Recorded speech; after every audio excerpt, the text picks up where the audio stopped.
भुपेन बरानि बुंनाय दे प्रमोद बरआ डिभाइड मानि 50-50 खालामदों नंगौ भुपेन बरानि जे बुंनाय प्रमोद बरआ डिभाइड मानि 50-50 खालामदों बे बाथ्राखौ बुंनाय लोगो लोगोनो इउपिपिएल राजखान्थि हान्जा बे इउपिपिएल राजखान्थि हान्जानि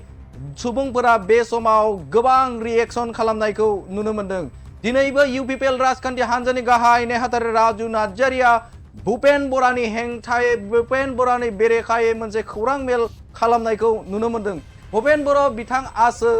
गाव आफादगिरि जानानै डिभाइड कंग्रेस 50-50 खालामदों रिपन बरा बिथाङा गुबुन राजखान्थियाव थांनो गोनां जादों बे समाव गोख्रों बुंथिदों बुंदों बिथां राजु नार्जारिया बे समाव भुपेन बराया कंग्रेसाव फैनानै आफादगिरि बिबान लानाय लोगो लोगोनो रिपन बराया गुबुन दोलोआव थांदों होननानै बे समाव गोख्रों बिबुंथि होदों बिथाङा बुंदों डिभाइड कंग्रेस 50-50 खालामदों प्रमोद बरआ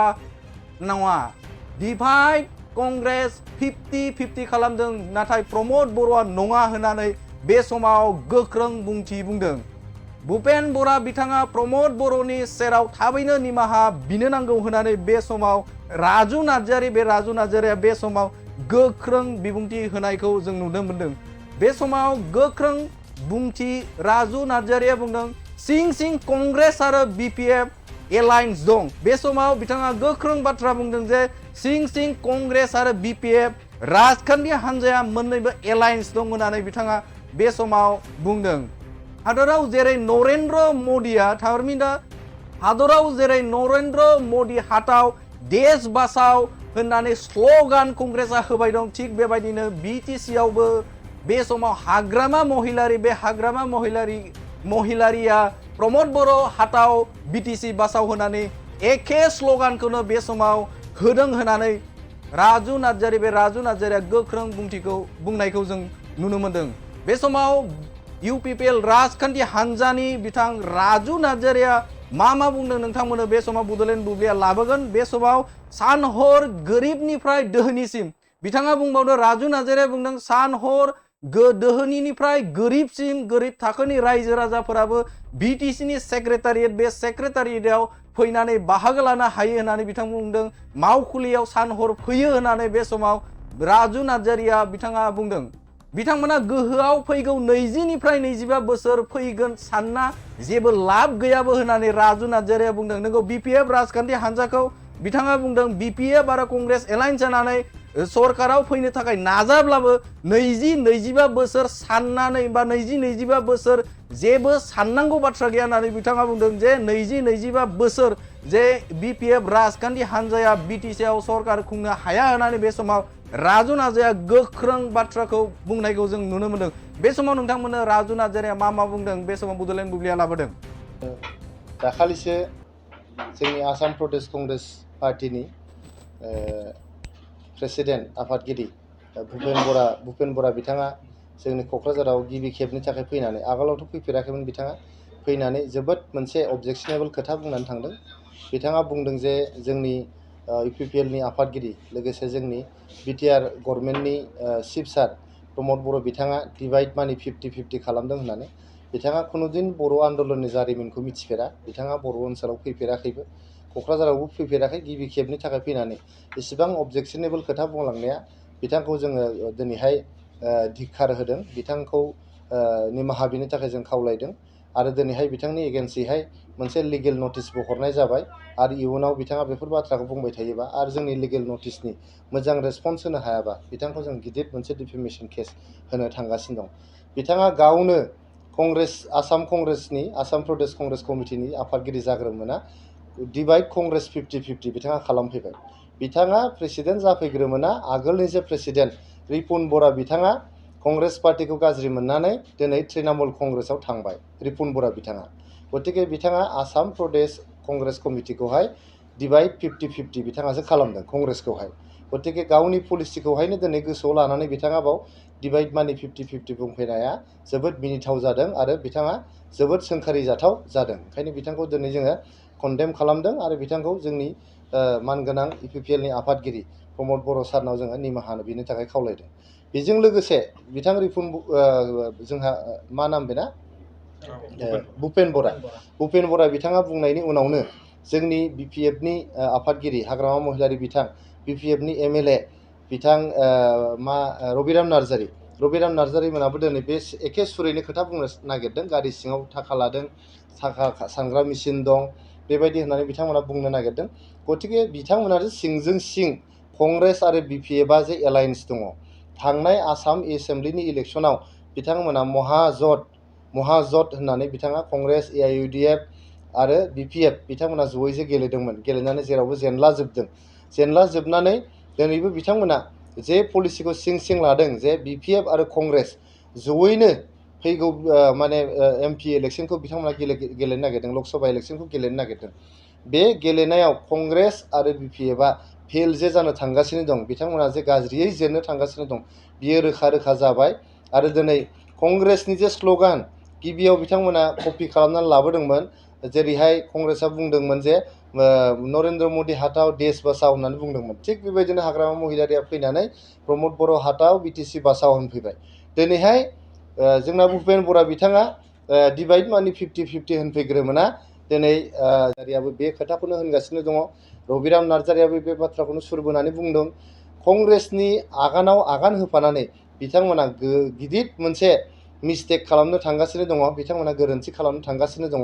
आरो फैबाय थानाय समफोराव फैगौ 15-20 बोसोर जोंनि बड'लेण्डनि राजखान्थियाव BPF आरो कंग्रेसआ ज' जानानै जेबो खालामनो हानाय नङा, बेखौ जोङो दाथियै बुंनो हायो। आरो बेखौ जे रायजो राजाफ्रा रिजेक्ट खालामगोन, बेखौ जोङो गोख्रोङै बुंनो हायो। आरो नोंथांमोना नुगोन फैगौ बिसायख'थियाव जे नैबे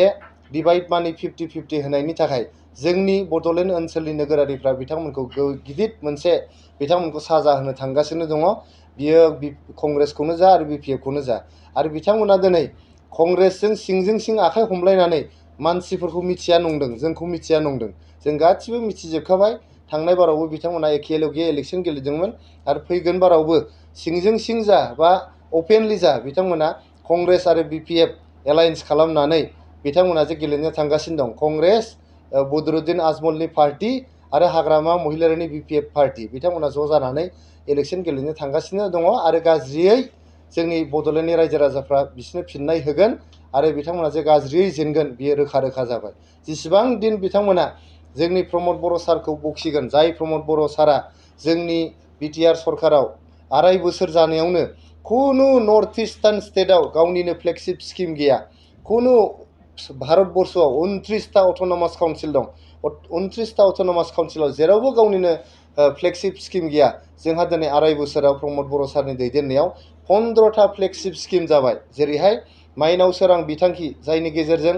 जोङो सेल्फ हेल्प ग्रुपफोरनो 75,000 रां जोङो होनो हादों। दिनै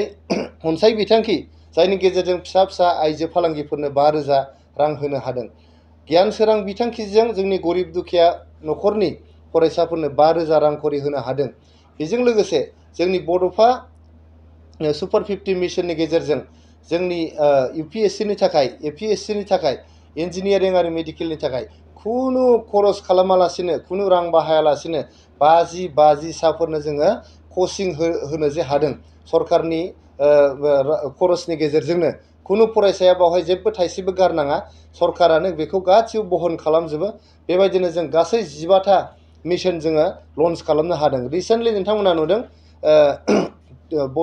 टें फाख्रि डिजिटेल मिशन, मोनफ्रोमबो BCDCआव सासे आइजोनो जोङो थिसनथाइ होनानै जोंनि बड'लेण्डनि साफ्रोमबो आइजोखौ डिजिटेलि लिटारेट खालामनो, जायफोर डिजिटेलि इलिटारेट, जायफोर कम्पिउटार बाहायनो रोङा, जायफोर मबाइल बाहायनो रोङा,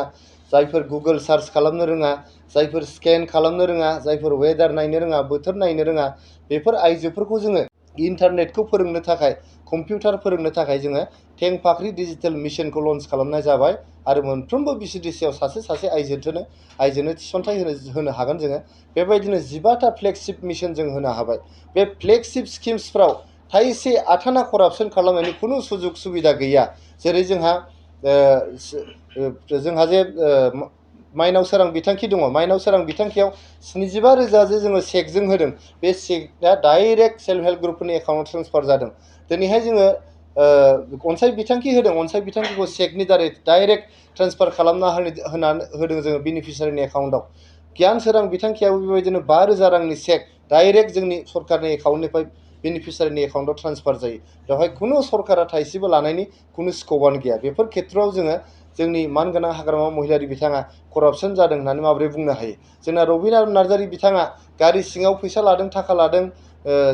मानि काउन्टिं मेसिन दं होननानै दिनै बेसलेस एलिगेसन बिथाङा माबोरै बुंनो हायो बिथांमोननि दिनै सरकार नङा दिनै बेवहाय जोंना गोरिब दुखिया एकदम गरिबनिफ्राय गरिबसिन मानसिनिफ्राय धोनिनिफ्राय धोनिसिन मानसिफ्रा दिनै बिटिसि सेक्रेटारियेटआव फैनो हायो सान हर 24 घन्टा रायजोफ्रा बेयाव थायो खुनु रायजो राजाया नुवाखै दिनै रबिराम नार्जारिया जोंनि बिटिसि सेक्रेटारियेटआव खुनु दिन फैफेरा बिथाङा माबोरै नुखो हाग्रामा महिलारिया गावनि सरकार बायनायनि उननिफ्राय खुनु दिन बिटिसि सेक्रेटारियेटआव फैफेराखै आरो एसेम्ब्लियावबो बिथाङा फैयाखै बिथाङा माबोरै नुखो जुदि सेक्रेटारियेटआवनो बिथाङा फैयाखैबा एसेम्ब्लियाव फैयाखैबा बिथाङा माबोरै नंथारै बेसलेस दिनै एलिगेसन बुंनो हायो बिथांमोना दिनै पावार गोमा जानानै फ्रास्ट्रेसनाव भुगिदों बिथांमोना दिनै आलाय आथानि जानायखौ जों नुदों बिथांमोना इसेबां फ्रास्ट्रेसनाव भुगिनाङा फैगोन 15-20 बोसोराव बिथांमोना आरो गोहोआव फैफिननायनि खुनु सिमांखौ नुनो नाङा मानो होनबा रायजो राजाफ्रा बिथांमोनखौ खनसेनो जोगारबाय आरो रिजेक्ट खालामखाबाय गोजोनथाव खौरां